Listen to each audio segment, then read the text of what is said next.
Hello નમસ્કાર મિત્રો, હું નિકુંજ જોશીએ તમારું સ્વાગત કરું છું મારા ખીજડીયા ગામના વાડીના રસોડામાં.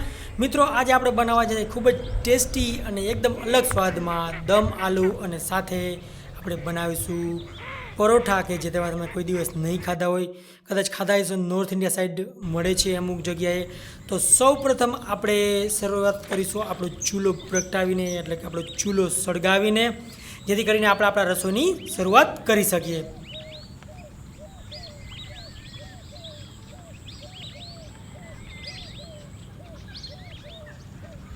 મિત્રો, આજે આપણે જે પરોઠા બનાવવાના છે ને એ ખૂબ જ ખાસિયતો છે, કારણ કે ખસ્તા છે એકદમ. આપણે એને ચૂર પરોઠા બી કહી શકીએ અને ખુરચન પરાઠા બી કહી શકીએ. તો સૌપ્રથમ આપણે એક બાજુ પાણી ગરમ મૂકી દઈશું, જેથી કરીને આપણી રસોઈની પ્રોસેસ છે એ આગળ હાલતી રહીએ. કારણ કે પાણી ગરમ મૂકી દો જ્યારે તમે બીજી વસ્તુ કરતા હોય, જેથી કરીને તમારો ટાઈમની બચત થાય. મિત્રો, બીજી બાજુ તમે જોઈ શકો છો મારી ડુંગળી સુકાઈ રહી છે. લીલી ડુંગળી હોય એ મોટી થઈ જાય ત્યારે એને આવી રીતે રાખવામાં આવે છે, જેથી કરીને એ સુકાઈ જાય ત્યારે જે એના ઉપરના પાંદડા હોય એને કાપી લેવામાં આવે અથવા તો એને લણી લેવામાં આવે, જેથી કરીને તમને જે માર્કેટમાં ડુંગળી મળે છે સુકેલી એવી આ બની જાય. અત્યારે આને એમને ડુંગળી ઉપાડેલી કહેવાય, પછી આ ડુંગળીને ભેગી કરીને એક જગ્યાએ રાખે ત્યારે આપણે એને ડુંગળીનો દાબો કહીએ છીએ. તો મિત્રો, આપણે સૌપ્રથમ છે ડુંગળીને ચોખ્ખી કરતા જઈશું આવી રીતે. અને નોર્મલી બી આપણે દાંતેડાથી ખેડૂત હોય છે કરતા હોય છે, જ્યારે આ ડુંગળીનો પાક પડી જાય ત્યારે આવી રીતે આપણે તમને ડુંગળી હોય છે એ માર્કેટમાં મળે છે. જે સુકાઈ જાય તે પછી એને આ પ્રોસેસ કરવામાં આવે છે. તો મિત્રો, જેના નીચેના મૂળિયા છે આવી રીતે કાપી લઈશ હળવે હળવે. પણ આપણે જે નોર્મલી હોય છે દાંતેડાથી એને વાઢતા હોય છે. તો આપણે જોતી એટલે ડુંગળી થઈ ગઈ છે. બટેટા જો મારા મીડિયમ સાઇઝના છે, સાવ નાની સાઇઝના બી નથી, એથી થોડા મોટા છે. કારણ કે જો તમે સાવ નાની સાઇઝના બટેકા લેશો તો એમાં એટલો ટેસ્ટ નહીં આવે કે જેટલો આમાં આવશે. જ્યારે પાણી ગરમ થઈ જાય ત્યારે આપણે બટેટાને એમાં આપણે બફાવા નાખી દઈશું. 60થી વધુ સિટીમાં 600થી વધુ હોટલ્સ ધરાવતી ફેબ હોટલ પ્રસ્તુત કરે છે ફેબ ફૂડ ફેસ્ટ 27 જાન્યુઆરીથી 7 ફેબ્રુઆરી સુધી, જેમાં તમને મળશે સવારે, બપોરે અને સાંજે ફ્રી જમવાનું. તો આજે જ બુક કરાવો. લિંક અને ડિસ્કાઉન્ટ કોડ નીચે ડિસ્ક્રિપ્શનમાં આપેલા છે. અહીંયા સૌપ્રથમ હું તેલ ગરમ કરી લઈશ, જેથી કરીને આપણે આપણી ડુંગળી છે એને તળી શકીએ. અને મિત્રો, આ જે રેસીપી છે તમે ટ્રાય કરજો, તમને ખૂબ જ અલગ ટેસ્ટ આવશે. નોર્મલી આપણી ગુજરાતી રેસીપીમાં આવો ટેસ્ટ નથી હોતો, જેથી કરીને મેં આમાં ઘણું કોમ્બિનેશન કર્યું છે, જેના કારણે તમને ખૂબ જ યુનિક ટેસ્ટ આવશે. કોઈ જે મસાલાથી નથી આવતો, પણ આનો પ્રોસેસનો ટેસ્ટ આવશે. એ તમે જ્યારે આ રેસીપીને માણશો ત્યારે તમને ખબર પડી જશે. તો ડુંગળીને આવી રીતે આપણે ચિપ્સ કરી લેશું. મીડિયમ સાઇઝની છે, જો સાવ ઝીણી બી નથી અને સાવ જાડી બી નથી. જો તમે સાવ ઝીણી બી કરી નાખશો તો ડુંગળી બળી જશે, અને જાડી રાખશો તો ડુંગળી અંદરથી પોચી રહેશે. અને આ ડુંગળીને છે આપણે ગોલ્ડન બ્રાઉન થઈ જાય, એકદમ બ્રાઉન થઈ જાય ત્યાં સુધી પકવવાની છે, જેથી કરીને આપણી રેસીપીને એક યુનિક ટેસ્ટ મળે, એક સારો ટેસ્ટ મળે કે જે નોર્મલી આપણા ગુજરાતી ખાવામાં નથી હોતો. તો મિત્રો, આપણે તમામ ડુંગળી છે એ નાખી દઈશું. ડુંગળી સારા એવા પ્રમાણમાં આપણે લેવી પડશે, કારણ કે આ ડુંગળી છે એ આપણે જ્યારે તળાઈ જશે, ગોલ્ડન બ્રાઉન થઈ જશે ત્યારે માત્ર 100 ગ્રામ જેટલી જ બચશે, હાર્ડલી 100 ગ્રામ જેટલી બચશે. તો એ તમારે ખાસ ધ્યાન રાખવું. તો મિત્રો, બીજી તરફ આપણા બટેટા બી બફાઈ રહ્યા છે. આ ડુંગળીને આપણે પકવ્યા રાખશું. આપણું બટેટું જ્યારે અંદરથી પોચું પડી જાય અને સાવ ન બફી નાખવા, પણ મીડિયમ જ્યારે થઈ જાય ત્યારે આપણે એને કાઢી લઈશું. આપણા બટેટા તમામ છે એ બફાઈ ગયા છે. જ્યારે આપણે એને છાલો કરવા માંડે, અને મારી ડુંગળી બી જેવી મારે જોઈએ છે એવી થઈ ગઈ છે. તમે જોઈ લ્યો કઈ રીતે મારી ડુંગળી મારે જોઈએ છે. એકદમ બ્રાઉન થવા દે છે મેં, કારણ કે આનો જે મિત્રો ટેસ્ટ આવશે એ ખતરનાક હોય છે, એકદમ અલગ ટેસ્ટ હોય છે. અને આનું જે કોમ્બિનેશન હશે પરોઠા અને આ શાકનું, એ ખૂબ જ અદ્ભુત ટેસ્ટ થશે. તો મિત્રો, મેં અહીંયા લીધો છે મેંદાનો લોટ. આજે ઘઉંનો લોટ નથી લીધો, પણ તમે જો ઈચ્છો તો ઘઉંનો લોટ બી લઈ શકો છો. પણ મેંદાનો લોટ ક્યારેક ખાઈએ તો કંઈ પ્રોબ્લેમ નથી, કારણ કે આ રેસીપી છે એ ખૂબ જ અલગ બનશે. આ જે પરોઠા છે એ ખૂબ જ અલગ બનશે.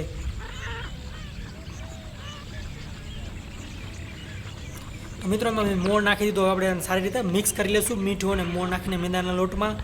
અને ત્યારબાદ આપણે એમાં નાખીશું દૂધ. જરૂરિયાત પ્રમાણે દૂધ નાખી અને આપણે એનો લોટ બનાવી લઈશું.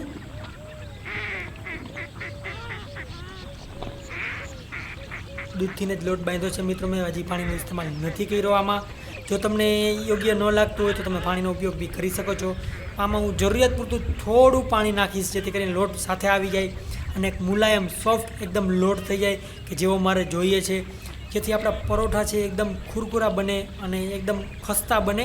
જોઈ લો તમે, આ ટાઈપનો મારે લોટ જોઈએ છે. સાવ ઢીલો બી નહીં અને સાવ કઠણ બી નહીં. હજી આપણે એને થોડી વાર માટે રહેવા દેશું અને આપણે બીજી પ્રોસેસ કરીશું, ત્યાં સુધીમાં આપણો લોટ તૈયાર થઈ જશે. તો ચાલો મિત્રો, બીજી તરફ આપણે શાકભાજીની તૈયારી કરીએ. હવે લોટ તો આપણો રેડી થઈ ગયો છે, આપણે એને સાઈડમાં રાખી દઈશું. તમને જો યોગ્ય લાગે તો તમે ભીનું કપડું બી ઢાંકીને આને રાખી શકો છો. તો મિત્રો, હવે હું લઈ લઈશ ટમેટાં. આ રેસીપી માટે ટમેટાનું ખૂબ જ મહત્ત્વ છે, કારણ કે આપણે જે ગ્રેવી બનાવશું એના માટે આપણે ટમેટાં વાપરશું. ટમેટાં અને ડુંગળી અને હજી એક ઇન્ગ્રીડિયન્ટ્સ હું તમને કહીશ લાસ્ટમાં, જે ખૂબ જ જરૂરી છે. તો મિત્રો, આવી રીતે આપણે તમામ બટેકા છે એની છાલ ઉતારી લેશું, એટલે કે એને ફોલી લેશું. અને આવી રીતે તમે કરીને એને ઇઝીલી છાલને ઉતારી શકો છો. ચેકો મારીને તમને એની છાલ જે કાઢવી છે સાવ જ ઇઝી રહે છે.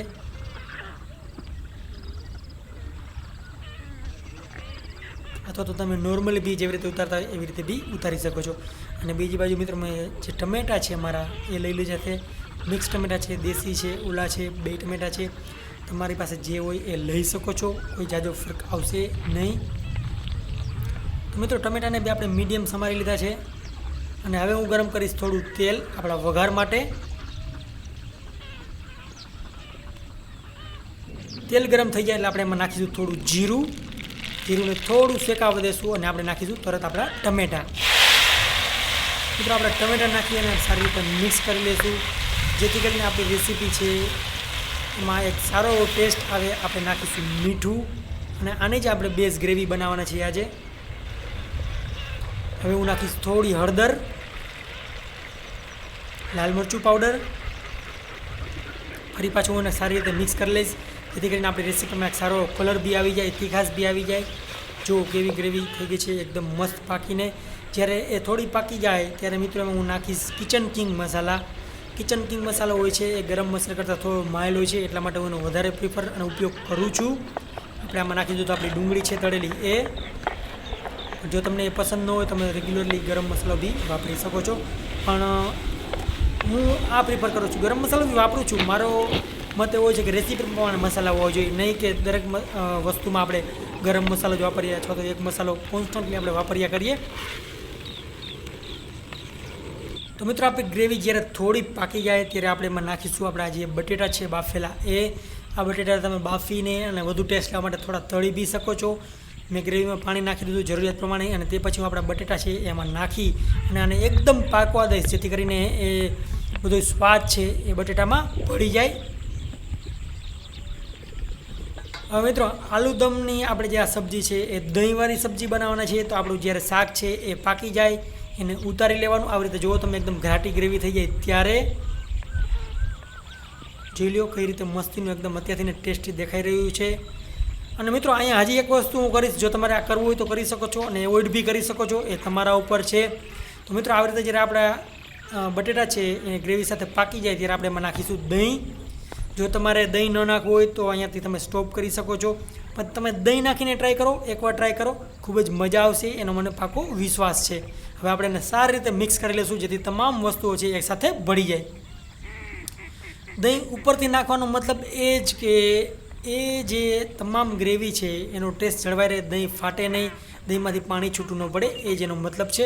બાકી જો તમને ઈચ્છા હોય તો તમે દહીં એવોઇડ બી કરી શકો છો. હવે મિત્રો, આપણો જે મેંદાનો લોટ હતો જો કઈ રીતે સારો એકદમ થઈ ગયો છે. આપણે એને સારી એવી વાર રહેવા દીધો છે, જ્યાં સુધી આપણું શાક બન્યું ત્યાં સુધી. હવે મિત્રો, આપણે એક મોટો એવો ટુકડો લઈશ આનો. તમે જુઓ, મેં ખૂબ જ મોટો ટુકડો લીધો છે અને આપણે હવે આને વણવાની શરૂઆત કરીશું.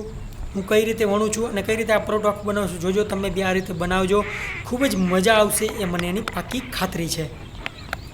આપણે જરૂરત પ્રમાણે લોટ છીડકીશું, જેથી કરીને એ ચીપકે નહીં, કારણ કે મેંદાનો લોટ હોય એ જ્યારે થોડી વાર પીળો રહીએ ત્યારે એનો સ્વભાવ થોડોક ચોંટવાનો હોય છે, તો એ બધી વસ્તુમાં ચોંટા રાખે છે. એવી રીતે આપણે થોડો થોડો લોટ નાખીને આને વણ્યા જશું.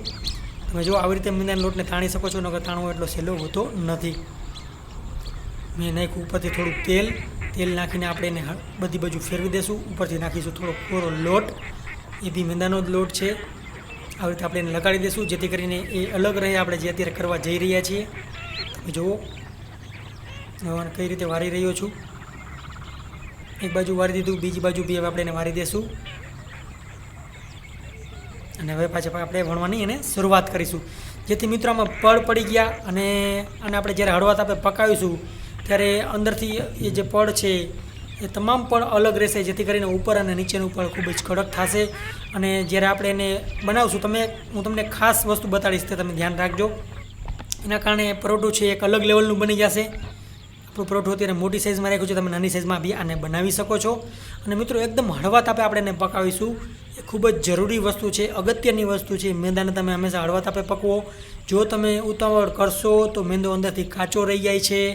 મેંદાનો ગુણધર્મ છે એટલા માટે મેંદામાં હંમેશા ધીમા તાપે વર્ક કરવું આવી રીતે હોય. અને તળવામાં બી ખાસ મેં તમને ટિપ્સ પહેલાં જ આપેલી છે, આપણે જ્યારે કચોરી બનાવી હતી ત્યારે.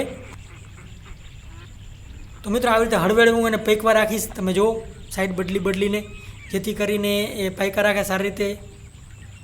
અને કારણ મેં એકદમ હળવો તાપ રાખ્યો છે, જેથી મારું પરોઠું છે એક અલગ લેવલમાં ખસ્તા પણ આવે, ક્રિસ્પીનેસ આવે. તો એ બી તમે કરી શકો છો. અને તમે નાનું પરોઠું પ્રિફર કરો તો એ બી તમે બનાવી શકો છો. તો જુઓ અને કઈ રીતે પકાવી રહી છું એકદમ હળવે. મિત્રો આ પરોઠા છે એને મેં નામ આપ્યું છે ધોકાઈ પરોઠા. ધોકાઈ પરોઠા એટલા માટે કે આપણે પરોઠાને બનાવી અને હું આની હાલત જે કરીશ એ તમે જોજો. તો આ પરોઠાને આપણે સારી રીતે આવી રીતે પીકવા રાખશું. એકદમ મુલાયમ છે અત્યારથી, તમે જુઓ હળવેળો પકડશું, કોઈ પણ જાતની આપણે ઉતાવળ કરશું નહીં, જેથી કરીને એ ખૂબ જ સારી રીતે પાકી જાય અને એનું ખસ્તા પણ બી જળવાઈ રહે. તો જુઓ મિત્રો મારું પરોઠું કઈ રીતે બન્યું છે. હવે મિત્રો આ જે પરોઠું જોઈએ આપણે દેશી ભાષામાં કહીએ કે ધોકાવી નાખવાનું, એટલે મેં આને નામ આપ્યું છે ધોકાઈ પરોઠું. અને આવી રીતે આપણે વાળી દેશું અને બિલકુલ આપણે હાથેથી આપણે એને એકદમ ચૂંદો કરી નાખશું, ચૂરો કરી નાખશું, જેથી કરીને તમામ પડ છે એ છૂટા પડવા માંડે. મિત્રો અત્યારથી જ મારા મોઢામાં પાણી આવી ગયું છે. આ રીતે તમે જુઓ એના તમામ પડ છે એ અંદરથી છૂટા પડવા માંડશે.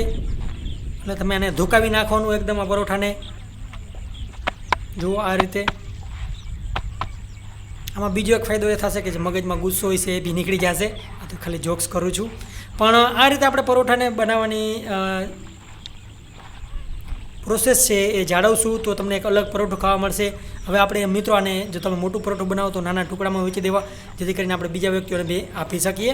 જો તમે એકદમ કુરકુરું, ખસ્તા અને એકદમ મુલાયમ અંદરથી એવું પરોઠું બન્યું છે. હું લઈ લઈશ થોડા તાજા ધાણા આપણા શાક માટે. એકદમ તાજા ધાણા છે, હજી નાના ધાણા છે. જો એકદમ સ્વાદથી ભરપૂર. અને હું નાખી દઈશ ઉપરથી તાજા ધાણા આપણા શાકમાંથી. મિત્રો માટીના વાસણ તમારે લેવા હોય તો એની લિંક હું નીચે આપી દઉં છું ડિસ્ક્રિપ્શનમાં. ત્યાંથી તમને મારા તમામ માટીના વાસણ છે, મારું મસાલિયું છે અને મારી જે બીજી વસ્તુઓ જે હું વાપરતો હોય એ તમે ઓનલાઈન મગવી શકો છો. એ તમામ વસ્તુની લિંક હું નીચે આપી દઉં છું.